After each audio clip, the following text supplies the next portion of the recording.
બહુ મોટી ભયંકર સમસ્યામાં સમાજ અને માનવ સભ્યતા સપડાતી જતી હોય કે 18 વર્ષે પેરેલિસ આવે ને 22 વર્ષે ને 20 વર્ષે હાર્ટ એટેક આવે ને દીકરો મરી જાય.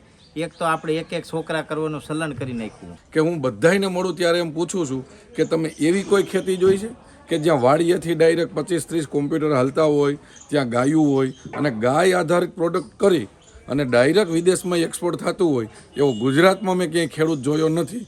અને એવો જો મારું પ્રિય પાત્ર ખેડૂત હોય ને તો એ રમેશભાઈ છે. જય ગો માતા, વંદે ગો માતરમ. મિત્રો, આપણી ગૌશાળામાં આજ મુલાકાતે આવ્યા છે આ ગુજરાતના સૌથી નાની ઉંમરમાં જિલ્લા ભાજપના પ્રમુખ અને એપીએમસીના પ્રમુખ માન્ય શ્રી અલ્પેશભાઈ ઢોલરિયા. આમ તો અમે 15 વર્ષથી બે મિત્ર છીએ, પણ ક્ષેત્ર બેના અલગ છે એટલે મળવાનું ઓછું થાય, પણ માનસિક રીતે અમે ખૂબ નજીક છીએ, પણ ફિઝિકલી ઓછા મળતા હોય એમ. એની હારે ગૌતમભાઈ છે. તમારું નામ શું છે?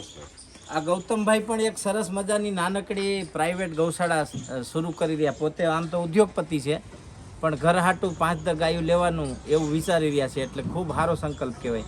તમારું નામ? પિન્ટુભાઈ. શું કરો છો?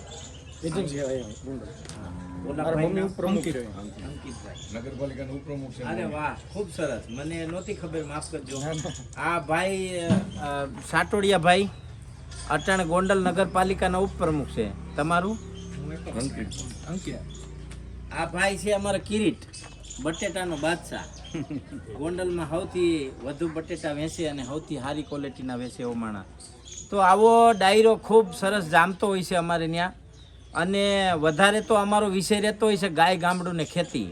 અને મારે તો હવે રગે રગમાં એવું વણાઈ ગયું છે, કોઈ પણ મહેમાન આવે એટલે એની સામે ગાય, ગામડું ને ખેતીની વાત કરવી. અને આમ તો આ બધા ટેકનોલોજીવાળા માણસ છે અને ફાઉન્ડરીઓ ને ધંધાવાળા, પણ હું હંધાઈને વારે મારતો હોય કે તમે 1000 કરોડની ફાઉન્ડરી કરી લ્યો ને તો એમાં કોઈ દી ઘઉંનો દાણો નહીં બને એમ. એટલે ઘણી વખત માણસોના હૃદય પરિવર્તન થતા હોય.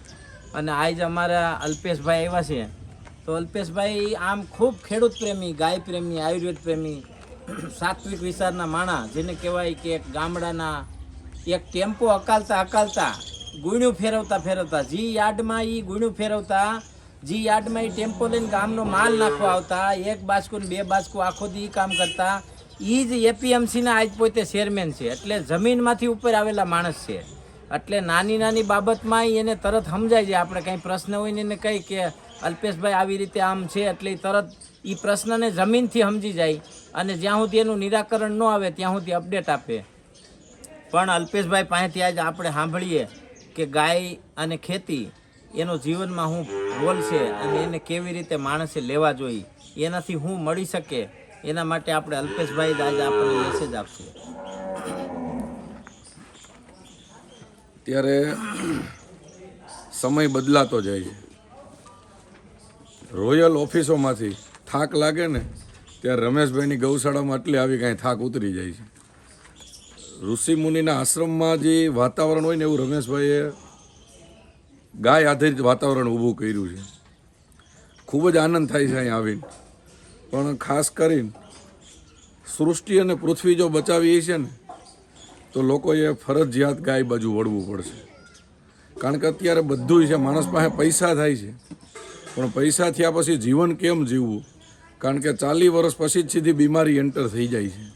જો આનાથી બચવું હોય ને તો હરેક ખેડૂતોએ કે હરેક ઉદ્યોગપતિએ ગાય રાખવી પડશે અને હરેક ખેડૂતોએ ગાય આધારિત ખેતી કરવી પડશે. કારણ કે અત્યારે નાની ઉંમરે જે બીમારી આવે છે એના મૂળમાં તો પેસ્ટિસાઇડ છે. અને જો આ પેસ્ટિસાઇડથી બચવું હોય તો એકમાત્ર વિકલ્પ હોય ને તો એ ગાય છે. અને મને તો ખૂબ આનંદ થાય રમેશભાઈને મળીને. હું મારે જ્યાં વાત કરવાની થાય ને ત્યાં વાત કરું કે જે ખેડૂતોએ ખેતીમાંથી પ્રગતિ કરવી હોય ને તો એને રમેશભાઈ રૂપારેલિયાની મુલાકાત લેવી પડે. અને મુલાકાત એટલા લેવી પડે કે હું બધાને મળું ત્યારે એમ પૂછું છું કે તમે એવી કોઈ ખેતી જોઈ છે કે જ્યાં વાડીએથી ડાયરેક્ટ 25-30 કોમ્પ્યુટર હાલતા હોય, ત્યાં ગાયું હોય અને ગાય આધારિત પ્રોડક્ટ કરી અને ડાયરેક્ટ વિદેશમાં એક્સપોર્ટ થતું હોય એવો ગુજરાતમાં મેં ક્યાંય ખેડૂત જોયો નથી. અને એવો જો મારું પ્રિય પાત્ર ખેડૂત હોય ને તો એ રમેશભાઈ છે. તો આપણે બધાય રમેશભાઈની હું હરેક ખેડૂતોને વિનંતી કરું છું કે રમેશભાઈની મુલાકાત લ્યો તમે. અને એના જીવનમાંથી કેટલું બધું શીખવા જેવું છે. એની પાછળનું કારણ એ છે કે રમેશભાઈ પાસે નેશનલ ચેનલો તો બધી આવે છે, રૂપાલા સાહેબ આવે છે, અહીંયા રાજ્યપાલ આવ્યા હતા, અને બધા એટલા માટે આ ખેડૂત પાસે ખેંચાઈને આવે છે કે ગાય આધારિત ખેતી કરે છે. તો આપણે બધાએ સૃષ્ટિનું સર્જન કરવું હોય, સૃષ્ટિને બચાવવી હોય અને સૃષ્ટિનું નવસર્જન કરવું હોય ને તો ગાય આધારિત ખેતી કરવી જોઈએ. અને ગાય આધારિત ખેતી કેમ કરવી એ શીખવા માટે તમારે રમેશભાઈને મળવું જોઈએ. બહુ મોટી ભયંકર સમસ્યામાં સમાજ અને માનવ સભ્યતા સપડાતી જતી હોય કે 18 વર્ષે પેરેલિસ આવે ને 22 વર્ષે ને 20 વર્ષે હાર્ટ એટેક આવે ને દીકરો મરી જાય. એક તો આપણે એક છોકરા કરવાનું સલણ કરી નાખ્યું, અને પારિવારિક ભાવનાત્મક રિલેશનો બધાય સમાપ્ત થઈ ગયા. કાકા મામા માસી ફઈ ફુવા બેન ભાઈ આ બધું સમાપ્ત કરી દીધું. એક છોકરો છે ને એ 18 વર્ષે મરી જાય તો આપણે જાવું ક્યાં? આમાંથી જો બચવું હોય ને તો આપણને જગતમાં એક જ બસાવીએ કે ગાય અને ગાય આધારિત ખેતી, બીજો કોઈ વિકલ્પ જ નથી. આનું ક્યાંય સોલ્યુશન કોમ્પ્યુટરમાં બનવાનું જ નથી. કદાચ 1000 કરોડનું કોમ્પ્યુટરને ટેકનોલોજી આવી જાય ને તો એ અન્ન, ઘી, દૂધ, દહીં અને સાઈઝ આ તો આના માટે તો તમારે જમીન હારે ટચ થવું જ પડશે, બીજો કોઈ વિકલ્પ જ નથી. અને આને સારી રીતે બચાવવું, સારી રીતે જતન કરવું. હાવ નરી વાસ્તવિકતા છે. ગામમાં 100 છોકરા પૈણે ને એમાંથી 95 છોકરા થવાની દવા લઈએ ને ત્યાં એને છોકરા થાય છે. આ હાવ કડવું સત્ય છે. આપણે સ્વીકારીએ કે ન સ્વીકારીએ એ 2 નંબરની વાત છે, પણ આ હાવ સત્ય છે. છેલ્લા 10 વર્ષમાં મનુષ્ય માટે IVFના સેન્ટર રાજકોટમાં 300થી વધારે ખુલ્યા છે. આ વાસ્તવિકતા છે ને, પાકા આંકડા કહું છું. આમાંથી જો આપણે આપણા પરિવારને બચાવવું હોય તો ગાય ગામડુંને ખેતી એને મજબૂત કરવા જોઈએ, બીજો કોઈ વિકલ્પ નથી. આભાર આપ સૌ મિત્રોનો અને અલ્પેશભાઈનો, આખી ટીમને લઈને અહીંયા આવ્યા. વંદે ગો માતરમ, ભારત માતા કી જય.